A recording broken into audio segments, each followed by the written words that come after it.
Vulgaire et sincère, épisode 11, ma détox digitale. C'est-à-dire que je suis pas là en ce moment. Je suis digitalement absent.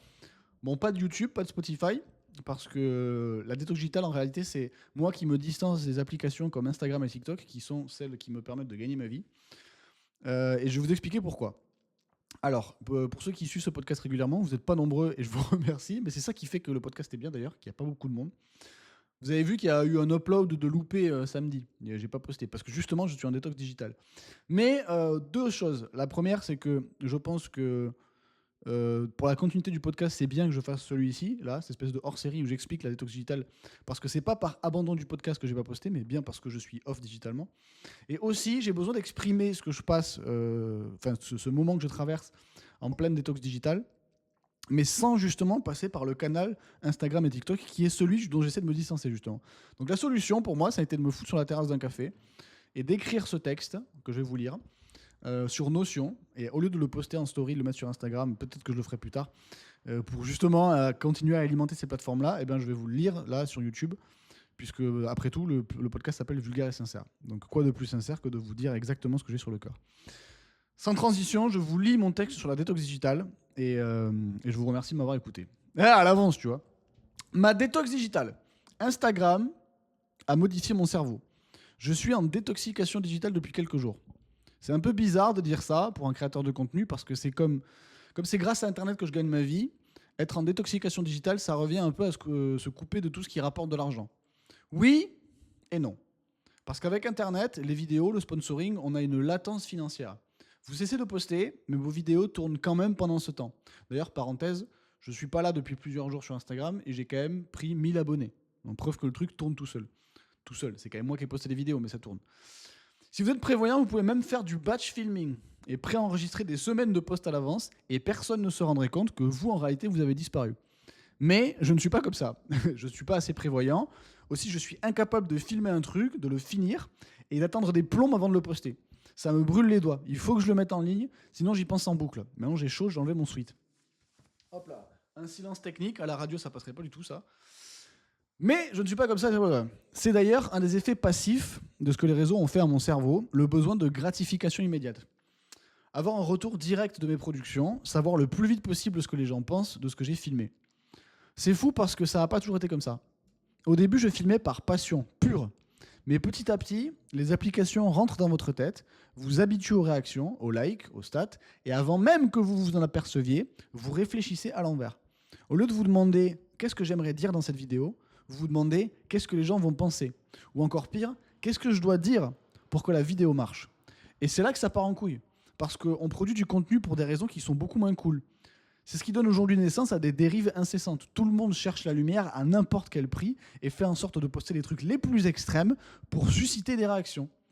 Logan Paul, un des influenceurs les plus détestés de sa génération, il l'a dit lui-même, l'inverse de la popularité, c'est pas d'être détesté, c'est d'être ignoré. Si on parle de vous en mal, on parle quand même de vous. Bravo. Si vous comprenez ça, vous savez comment devenir célèbre.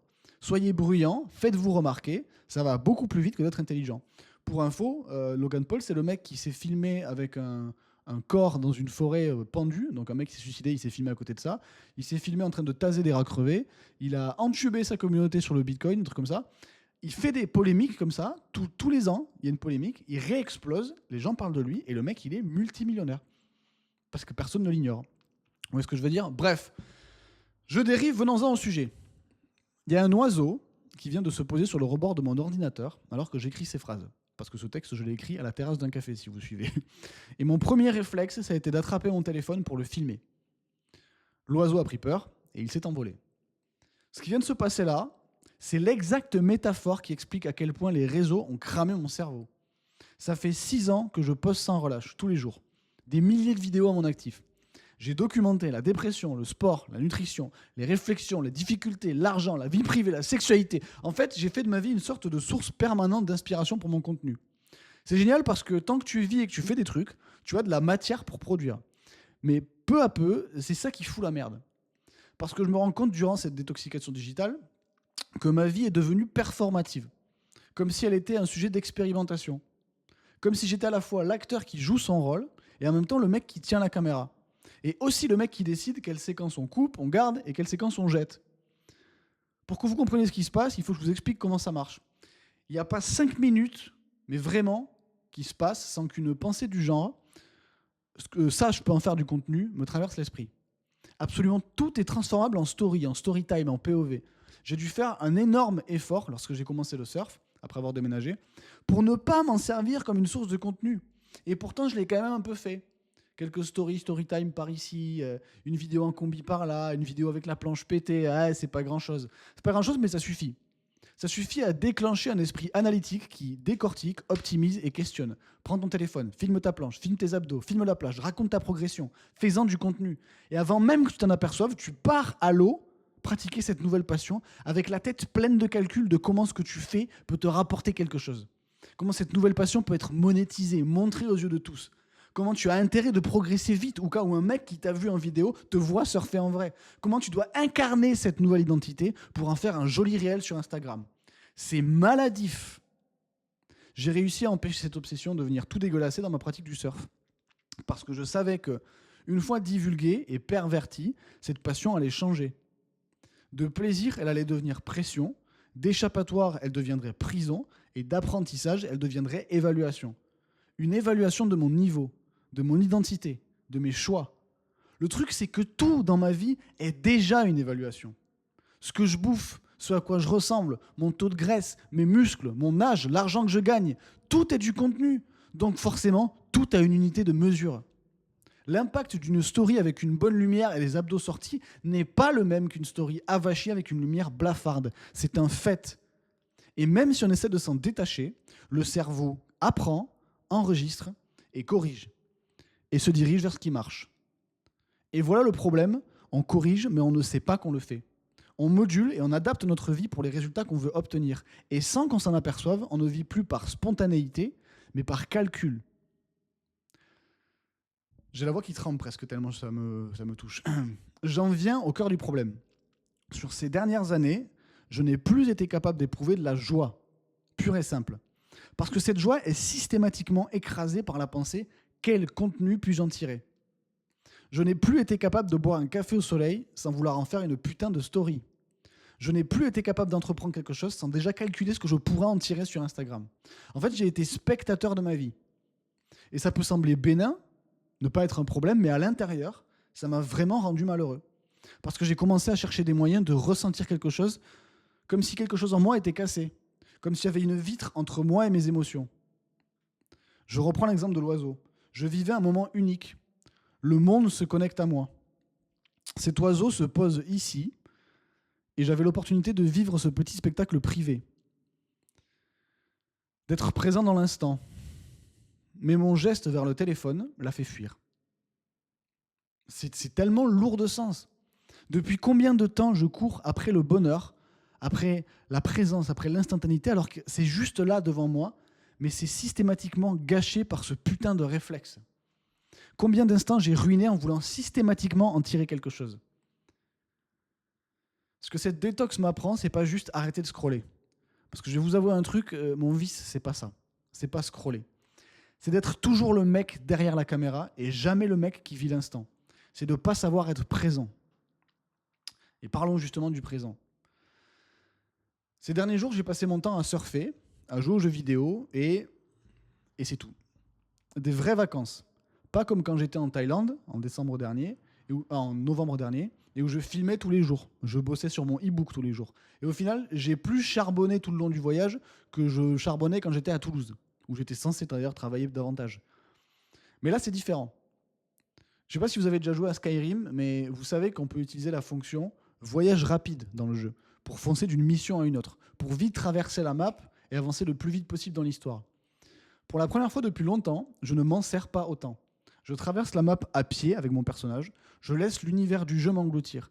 Et au lieu de vite avancer, je me force à être présent dans l'instant, au lieu de toujours regarder devant, de toujours regarder la conséquence de ce que je fais.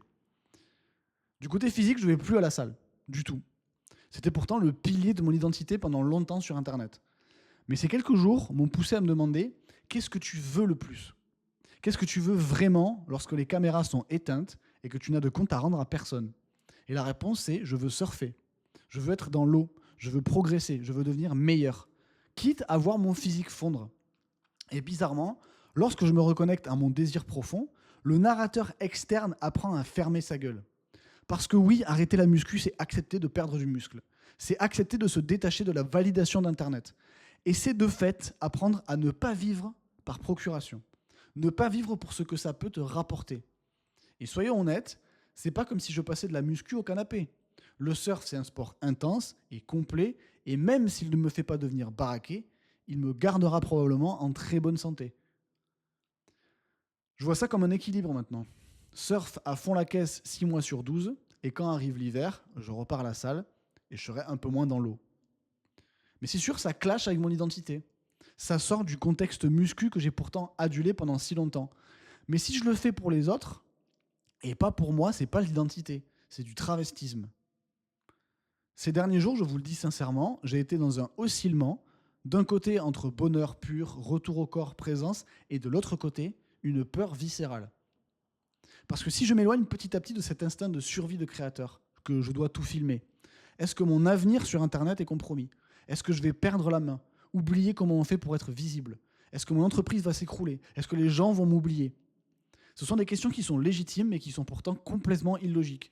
Parce qu'elles reposent sur le postulat que l'audience est un organe uni qui décide de manière binaire qui elle suit ou ne suit pas. Et c'est pas comme ça que ça marche.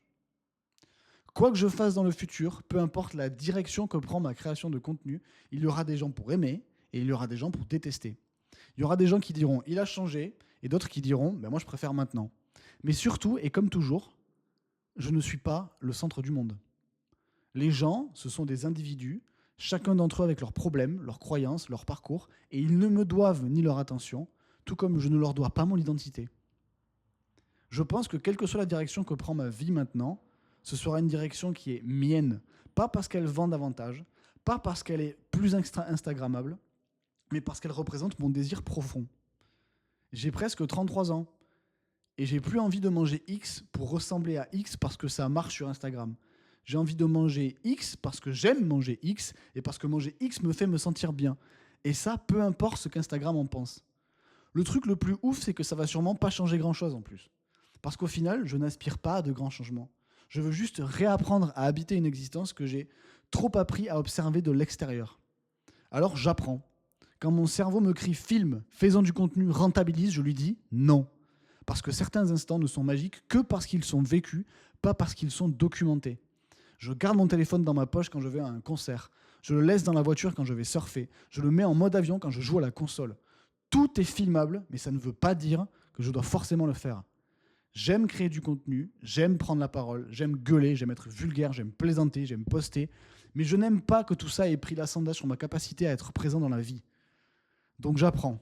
Et cette fois, après des années à bâtir cette carrière de créateur, je pense enfin avoir compris comment la poursuivre sans que mon cerveau ne devienne une salle de brainstorming permanent.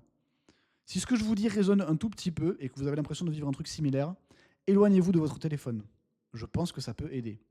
Merci de m'avoir lu. Love. Lucas. Voilà pour la détox digitale. Je n'ai rien à ajouter de plus. Merci de m'avoir suivi. Et à bientôt quand je reviendrai. Bisous, love.